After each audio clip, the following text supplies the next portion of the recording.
Hi, I'm Declan, 22. And the last words I ever heard from my parents before I vanished were, "You need to learn gratitude." That's what they said when they handed my twin sister, Eliza, a luxury European vacation, and handed me a $15 coffee shop gift card and a lecture. Graduation night. The one where the world is supposed to open up in front of you. Cap, gown, shaky hands. I stood in the back of that overpriced Italian restaurant we always went to for celebrations. The one with the waiters who all wore vests and had fake accents. My dad had just ordered a bottle of champagne like we were royalty. I remember the sound of the cork, loud, sharp, final. They called Eliza up first. "To our shining star." Mom beamed. "Europe awaits you, darling." She handed her a sleek envelope, white and gold, like something from a wedding. 3 months.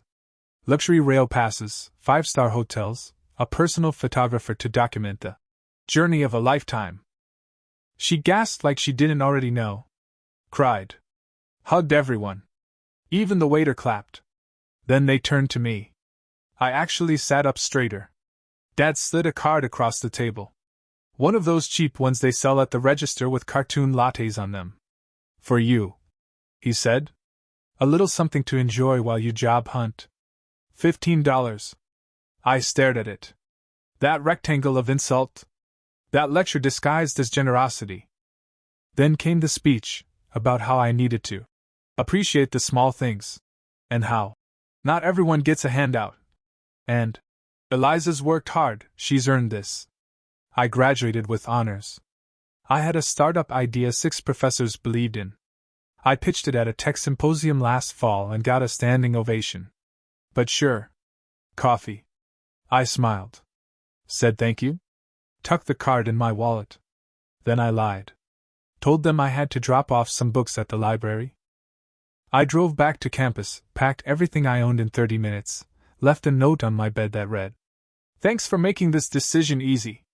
I didn't have a job lined up. Didn't have funding. But I had my laptop, 3 bags, and a rage so sharp it felt surgical. I wasn't running away. I was leaving the shadows. I crashed on Jordan's couch that night. Jordan Fisher, my best friend since sophomore year, hacker by trade, caffeine junkie by choice, and the only person who ever asked me why I was building my app, not just what it did. He didn't ask questions when I showed up at 2:14 a.m., with a duffel bag and haunted eyes. Just stepped aside, handed me a Red Bull, and said, "The floor's yours. Wi-Fi's better here anyway." I didn't sleep. I stared at my screen. My prototype stared back. Nexus. A seamless data integration system for business networks. Fast. Lean.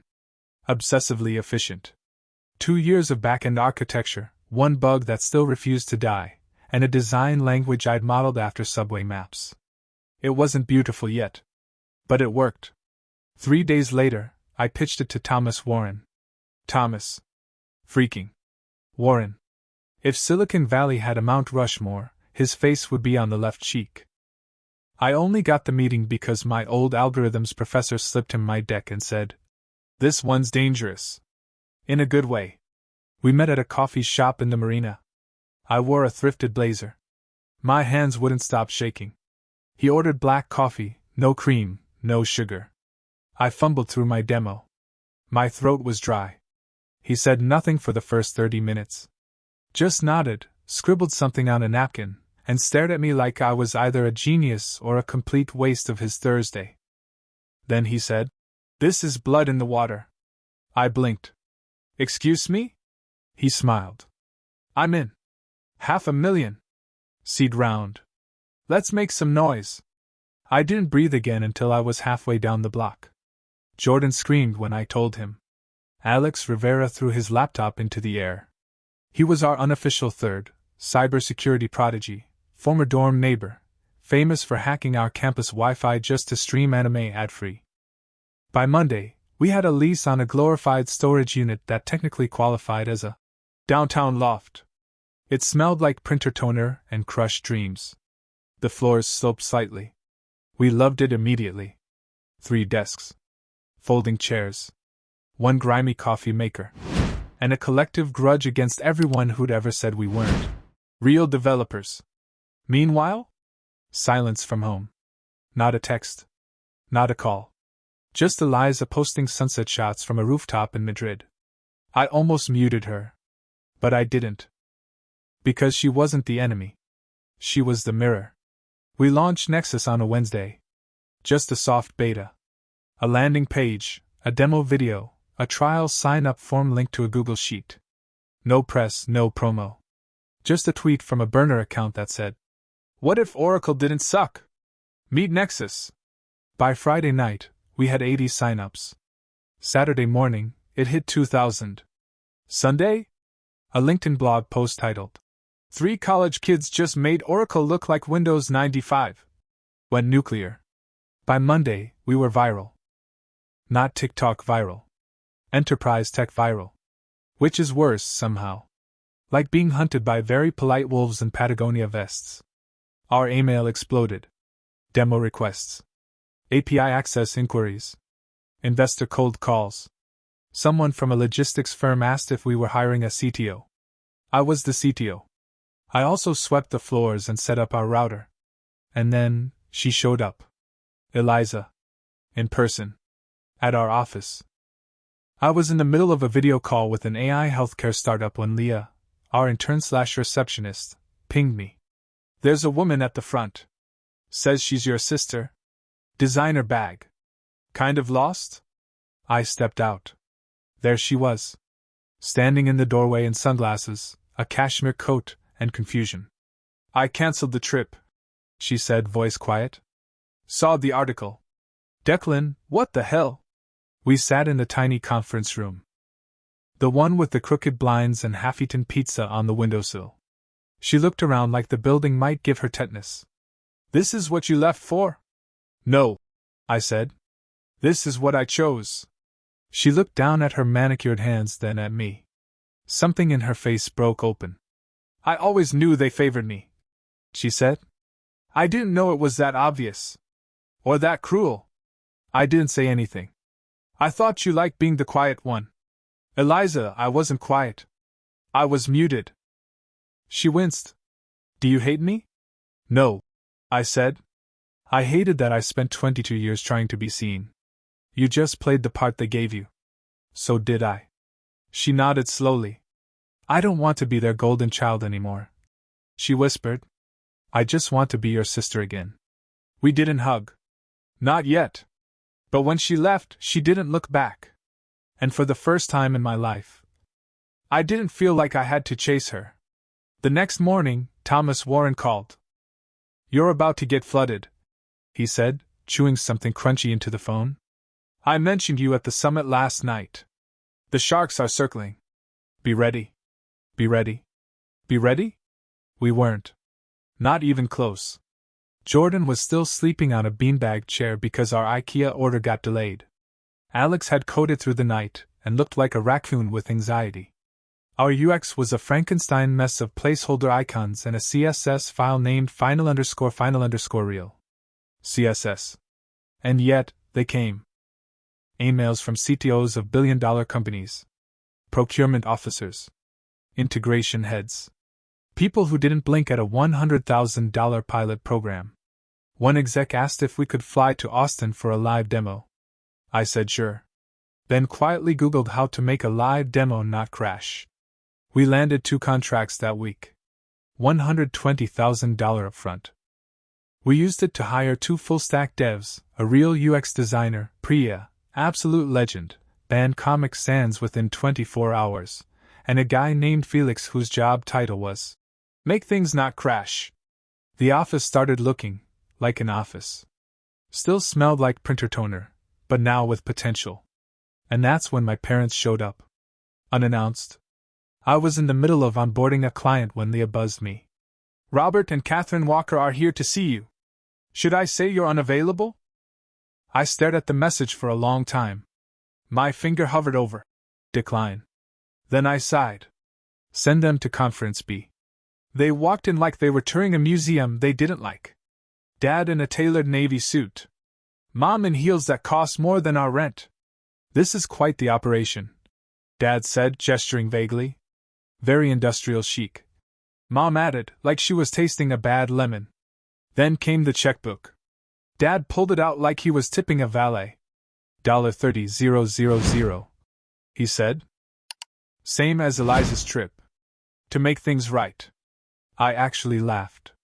Not cruel. Just tired. I don't want your money, I said. His smile tightened. Then what will it take? It's not about money, I said. It's about decades of making me feel small. You can't buy your way out of that.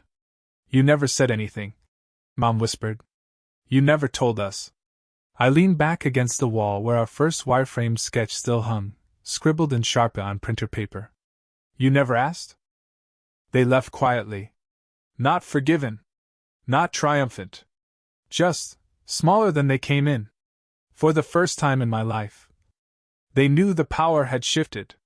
Everything after that happened like we'd hit fast forward on reality. Nexus got mentioned in a Gardner newsletter. Gardner. I stared at that email for 5 minutes straight before I showed it to Jordan. He high-fived me so hard I dropped my laptop. Our site traffic quadrupled. We signed another logistics firm, $150,000 in onboarding fees, and hired a real operations manager who actually knew what HR stood for. Priya led client onboarding so well, one company literally sent her flowers. Real ones? With a note that said, we didn't know integration could feel like magic. And then came Berlin. An email from a startup accelerator in Kreuzberg. We'd like you to present Nexus to our portfolio companies. Flights and accommodations covered. I said yes before reading the rest of the sentence. We packed our laptops, bought international converters, and flew coach to Germany, elbows smashed into armrests, adrenaline drowning out jet lag. Our hotel turned out to be a converted co-working hostel with bunk beds made of scaffolding and a coffee machine that only served oat milk. Jordan hated it. Alex loved it. I barely slept. I spent the night before our pitch pacing the courtyard, rehearsing to a dumpster while 2 German developers chain smoked nearby and watched me like I was summoning a tech demon. And then Thursday morning came.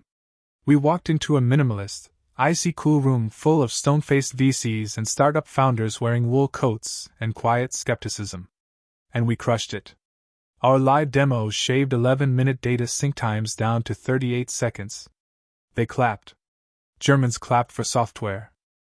A fintech CTO pulled me aside afterward. We've been trying to solve that for over a year, he said. What you've built? It's elegant. Efficient. Dangerous. I want a pilot. That night, the 3 of us sat on the hostel roof, drinking terrible beer and eating paprika chips. We're not underdogs anymore, Jordan said, holding up a toast. We're the damn blueprint. Back home, it was already starting to buzz. Thomas Warren sent an email that said only, "Told you so." The next Monday, I walked into our upgraded office to find 2 reporters sitting in reception, one from Tech Report, the other from Venture Index. They said they'd wait all day if they had to. I wasn't used to having a receptionist either. Her name was Leah. She smiled like this was all perfectly normal. And then, another message arrived. Subject line: Family dinner RSVP. From my mom. Just 5 words. We're proud of you. Come home. The house looked exactly the same. Hedges trimmed within an inch of their lives. The driveway glistening like it had been pressure washed for a Lexus commercial. A soft glow from the dining room window, like a Norman Rockwell painting filtered through Instagram nostalgia. I parked my used Tesla, a quiet rebellion between Dad's matte black Escalade and Eliza's newly downsized Audi. She'd sold the BMW. Said it didn't feel right keeping something she hadn't earned. I didn't comment. Just nodded. I stood on the front steps a second too long. Not because I was nervous. Because I wasn't. Mom opened the door barefoot, but still wearing pearls. Her voice caught when she saw me. You came, she said like it was a question she hadn't dared ask aloud. She pulled me into a hug that lasted a beat too long. When she stepped back, her eyes were wet. I gave her that. Inside, the dining table was set for 5. No guests. No neighbors. No networking opportunities. Just family. Dad greeted me with a handshake that turned halfway into a hug. "Been following your company," he said. "Impressive stuff. You're making a name for yourself." "I already had a name," I replied. "Always did." He chuckled, awkward. Touché. Dinner was strange. In a way that didn't hurt. We talked about Berlin. Nexus. Contracts. Clients. Eliza jumped in once or twice to brag about me, and for the first time in my life, no one cut her off to pivot back to her. She didn't seem to mind. Mom asked actual questions. Dad didn't check his phone once. Eliza mentioned she was applying to grad school, nonprofit leadership and communications. Said she was volunteering part-time at a local shelter. I blinked. She laughed. "Yeah. Turns out being adored for existing doesn't really feed the soul." And then, somewhere between dessert and dishwasher duty, Dad cleared his throat. "I owe you something," he said. "Something overdue." The table went still. I should have seen it sooner. What I was doing. What we were doing. I treated you like an employee I didn't promote. Always waiting for you to prove more than your sister. And even when you did, I still missed it. He looked right at me. I was wrong. Mom nodded.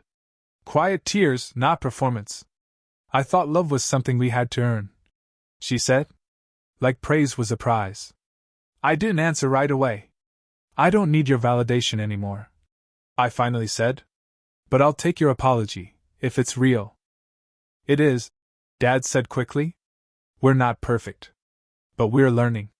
I looked at Eliza. She gave me the smallest nod. This is really happening. We didn't toast. We didn't cry. We didn't Instagram anything. But we loaded the dishwasher together. And Mom didn't critique how I stacked the plates. Progress. Exactly 1 year to the day after I walked away from a $15 coffee shop gift card and a lifetime of quiet neglect. I stood on stage in San Francisco, keynote speaker at the Global Tech Integration Summit. The backdrop behind me said, "Disruption from the ground up, how underdogs win." The audience? Hundreds of engineers, executives, venture capitalists, and founders. People who used to ignore my emails. Now they were taking notes. And me? Black blazer. Microphone pinned to my lapel. Heart pounding like it wanted to write its own speech. But I didn't feel nervous. I felt seen. I talked about building Nexus from a storage room with no budget and bad chairs. I told the story of the prototype that shaved 11-minute sync times into 38 seconds. I even mentioned our Berlin pitch, the night I practiced to a dumpster. People laughed. Took photos. Nodded like they'd been there too. At the end I said this. "You don't have to wait for permission to matter. If someone hands you a gift card and a smile like it's your ceiling, remember, it's not. It's just the floor they're afraid you'll rise above." Standing ovation. Not polite applause, real, standing up, hands red clapping. A tech blogger tweeted, "Declan Walker is Silicon Valley's quiet storm. No hype. Just heat." Another VC handed me a card and whispered, "Series A, call me." When I stepped off stage, I checked my phone. One message. "Eliza. You killed it." Mom and Dad watched the live stream. They both cried. Dad blamed the hotel onions. I laughed out loud. But not because I needed their tears. Because for the first time, they didn't owe me anything. I was free. That night, I walked back into my apartment, sat on my balcony with the scotch in one hand and the skyline in the other. Pulled out my wallet. The coffee shop gift card was still there. Edges worn. A little bent. I pinned it to the corkboard above my desk, next to our first contract, our Berlin flight receipt, and the napkin Thomas sketched our model on. Not as a grudge. As a trophy. That gift card didn't buy coffee. It bought clarity. These days, when people ask how I did it, how I went from a background twin with a bootleg Honda and a $15 slap in the face to the founder of a multi-million-dollar integration company, I tell them the truth. I didn't hustle because I was fearless. I hustled because I was forgotten. There's a fuel in that. A deep, gritty kind of motivation that doesn't need applause. It just needs momentum. Nexus now has 22 full-time employees, offices in San Francisco and Berlin, and pilot programs in 3 more countries. We're in talks with 2 Fortune 100 companies, and our latest round is valued at $6 million. Jordan still brings his own energy drinks. Alex leads security, and once threatened to duct tape a CEO's laptop shut because he heard it wheezing. Priya runs onboarding like a Navy admiral with a Pinterest board. And me? I still keep my head down. But now, when I speak, people listen. Eliza's halfway through grad school. She's doing real work with real impact, and when she talks about it, there's no performance. Just purpose. She came to one of our demos last month, sat in the back quietly, and afterwards said, "You made all those late-night pitches to the lamp worth it." She's still my sister. But now she's also my friend. My parents? Still weird, still trying, still occasionally asking questions like, "What's a cloud-native solution?" But now they listen more than they talk. And when my mom visited the office last week, she brought muffins instead of judgments. I kept one. We're not perfect. But we're real now. And me? I stopped asking for permission to matter. That coffee shop gift card, the one they gave me instead of seeing me? It hangs in my office, framed. Right above the quote wall. Not as bitterness.